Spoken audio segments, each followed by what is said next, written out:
movie opens with Billie Holiday, real name Eleanor, in a padded cell, squeaking out like she's in the Scream video with Janet and Michael Jackson. No explanation, just full mental breakdown energy. Flashback to 15-year-old Eleanor getting verbally abused by a woman who's trying to pimp her out. She says by the time Eleanor wants to give it up, they'll have to pay someone to take it. Then some drunk man stumbles inside and actually tries it. And a woman kicked him out, says she's too young for him. This is nasty work. She leaves the whorehouse and goes to her aunt's house. She's supposed to be cleaning while they're out of town. She's daydreaming, singing in the mirror, and leaves the damn front door open. That same man from the whorehouse walks in, says he has his $2, and assaults her. Just tragic. She was just vibing and got caught slipping. Later, she walks to see her mom, who's working as a cook. The mom lets her stay the night, but she's gotta leave the next day when the madam comes back. She offers to call someone who might take Eleanor in exchange for some housework. Next day, Eleanor arrives at a rooming house in Harlem.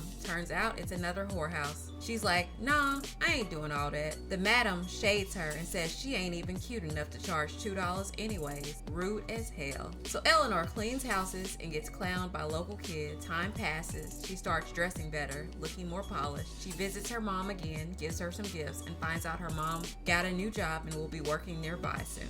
Then boom, Eleanor's officially a working girl now, but one day she randomly quits, packs her bag, and dips. Just like that, some dude named Big Ben pulls up trying to finesse her back into the game, and she's like, nope. She ends up at a nightclub trying to be a dancer, shows up to rehearsal looking a mess.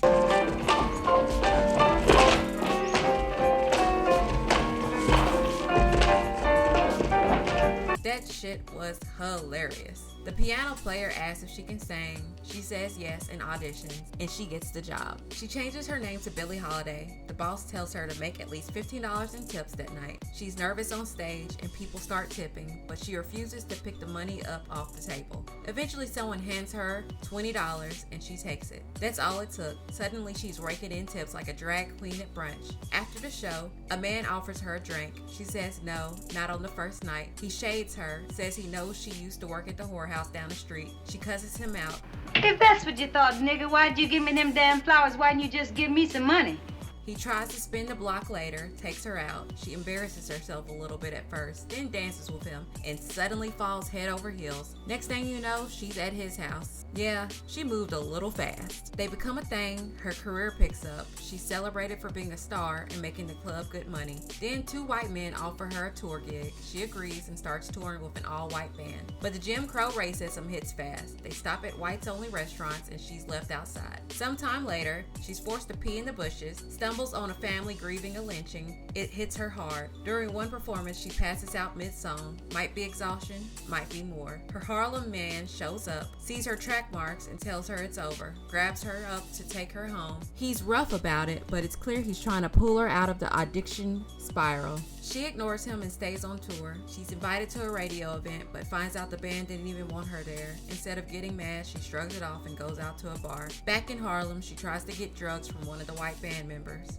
He refuses, and she throws water on him. They head to a club, and the owner calls her up to sing. Whole crowd vibes like she didn't just cause a scene 5 minutes ago. Later, her husband stops her from going to the bathroom to get high. She pulls a razor on him, says give her the drugs or else. He gives in. She cuddles that shit like a newborn, and he realizes she's too far gone.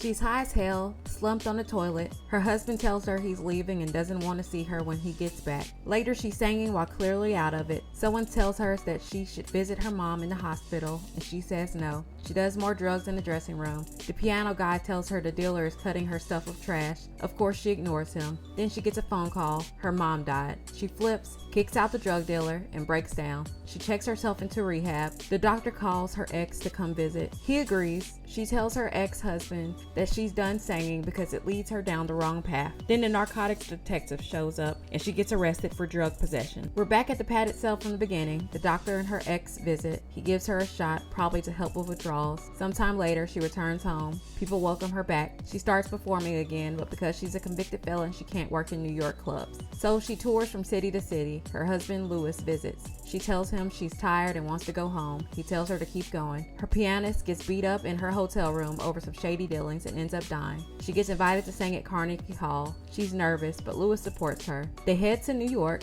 She performs at Carnegie Hall and gets a standing ovation. But despite all that, her license to perform in New York is still denied. The movie ends with a headliner saying Billie Holiday died at 44.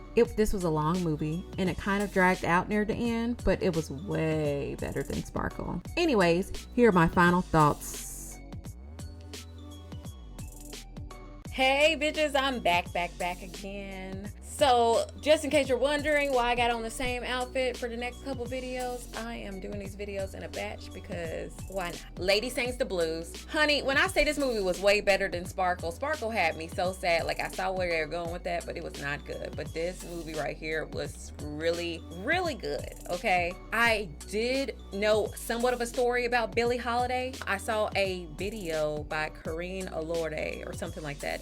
Sorry, I probably slaughtered that name, but I will actually link it below. That kind of went over like Billie Holiday and how her and her mom were prostitutes, and like it's a whole savage story, and how her death was suspicious. So I don't think it was as accurately depicted as her actual story was, but I feel like it was really, really good. They had some all-stars in this movie as well. We had the lovely Diana Ross. I don't know what the husband's name was, but I've seen him in a lot of movies. Just can't think of what his name is, but he's an all-star too. I want to say that I really enjoyed the fact that her husband was like portrayed as an actually good man, a good black man, because that is very rare when it comes to these movies. You don't really see that. The men are usually seen as abusive and whatever. I say the only point where he was like handsy with her when he was trying to pull her to take her back home from the tour because she was doing drugs. You know, outside of that, he was supportive. He was actually a really good husband, and she wasn't a bad person at the beginning, or I would say even towards the end. She just got led into doing substances and stuff like that, and it happens to the best of us, I guess. You know, sometimes you get in the wrong environment and you get pulled into doing things that you normally wouldn't do under other circumstances. So like, I have empathy for her in that regard, plus all the racism and stuff that she had to go through, and then being put into the mental health facility. And I think they were trying to kill her, because when you're detoxing from drugs or alcohol or anything that can potentially cause a withdrawal effect, you can't just cold turkey somebody. I feel like the police put her in the mental health hospital / prison and tried to kill her, because that is not a thing. And I don't know if they knew that back then, that you can't just cold turkey somebody. And that also makes sense on why the doctor came in really quickly and gave her a shot of, I don't know if it was whatever drug she was taking or some other med that helped calm down the withdrawal effects. But like, kudos to her doctor, and kudos to her husband for like being there for her, because that was trash. Honestly, no notes other than that. Like, this was a really good movie. Really long movie, but really good. So 10 out of 10, y'all should watch the movie. Thank you for watching, and I will see you guys next time. Bye.